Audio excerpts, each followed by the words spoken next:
എറണാകുളം കടവന്ത്രയിൽ കൈക്കൂലി വാങ്ങുന്നതിനിടയിൽ land revenue tahsildar പിടിയിലായതിൽ കൂടുതൽ അന്വേഷണത്തിനാണ് വിജിലൻസിന്റെ നീക്കം. തഹസീൽദാർക്ക് ഓഫീസിൽ നിന്ന് സഹായം ലഭിച്ചിട്ടുണ്ടോ എന്നും സമാനമായ മറ്റു തട്ടിപ്പുകൾ നടത്തിയിട്ടുണ്ടോ എന്നും പരിശോധിക്കും. ഇന്നലെ രാത്രിയാണ് ജോസഫ് ആന്റണി ഹർട്ടിസ് പിടിയിലായത്. സജോ ദേവസ്യ നൽകും വിവരങ്ങൾ. സജോ, ഇപ്പോൾ വിപുലമായിട്ടൊരു അന്വേഷണം വേണം. ഓഫീസിൽ നിന്നടക്കം സഹായം ലഭിച്ചിട്ടുണ്ടോ എന്ന് പറയുമ്പോൾ അത് കൃത്യമായിട്ട് അന്വേഷിക്കണം. അത് അങ്ങനെ ഉണ്ടെങ്കിൽ അത് ഗുരുതരമായിട്ടുള്ള സംഭവമാണ്. എന്താണ് അന്വേഷണ സംഘത്തിന്റെ നീക്കം?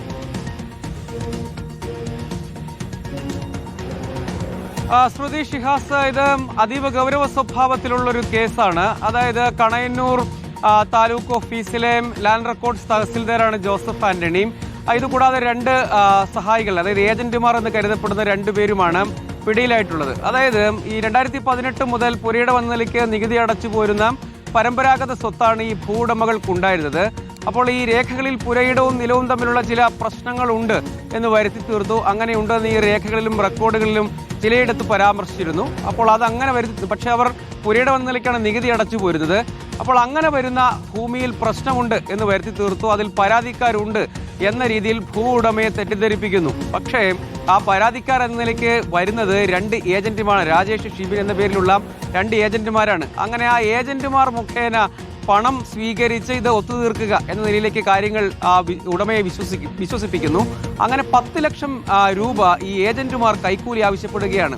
എന്ന് വെച്ചാൽ 5 ലക്ഷം രൂപ തഹസിൽദാർക്കും 5 ലക്ഷം രൂപ ഈ ഏജന്റുമാർ, എന്ന് വെച്ചാൽ ഈ പരാതിക്കാർ എന്ന വ്യാജേന എത്തിയ ആളുകൾക്കും എന്ന നിലയിലാണ് വിശ്വസിപ്പിച്ചിരുന്നത്. പിന്നീടാണ് ഇത് വിജിലൻസിന്റെ മുന്നിലേക്ക് ഈ കാര്യങ്ങൾ എത്തുന്നത്. അങ്ങനെ വിജിലൻസ് ഒരു ട്രാപ്പ് ഒരുക്കുകയായിരുന്നു. അതിൽ 2 ലക്ഷം രൂപ ക്യാഷായും 8 ലക്ഷം രൂപ ചെക്കായും എന്ന നിലയ്ക്ക് കൈപ്പറ്റുന്നതിനിടെയാണ് ഇവർ പിടിയിലായിട്ടുള്ളത്. പ്രതികളെ ഏതായാലും വിശദമായ ചോദ്യം ചെയ്യലിന് ശേഷം ഇന്ന് മൂവാറ്റുപുഴ വിജിലൻസ് കോടതിയിൽ ഹാജരാക്കും.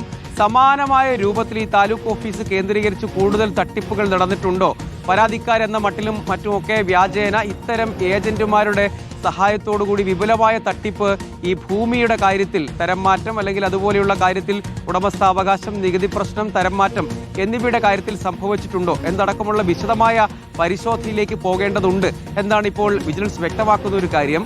അതായത് ഈ ഭൂമിയുടെ ഉടമസ്ഥാവകാശമൊക്കെ സംബന്ധിച്ച് അല്ലെങ്കിൽ അതിന്റെ തരവുമൊക്കെ സംബന്ധിച്ച് പല രൂപത്തിലുള്ള പ്രശ്നങ്ങൾ പലപ്പോഴും ഭൂവുടമകൾ നേരിടാറുണ്ട്.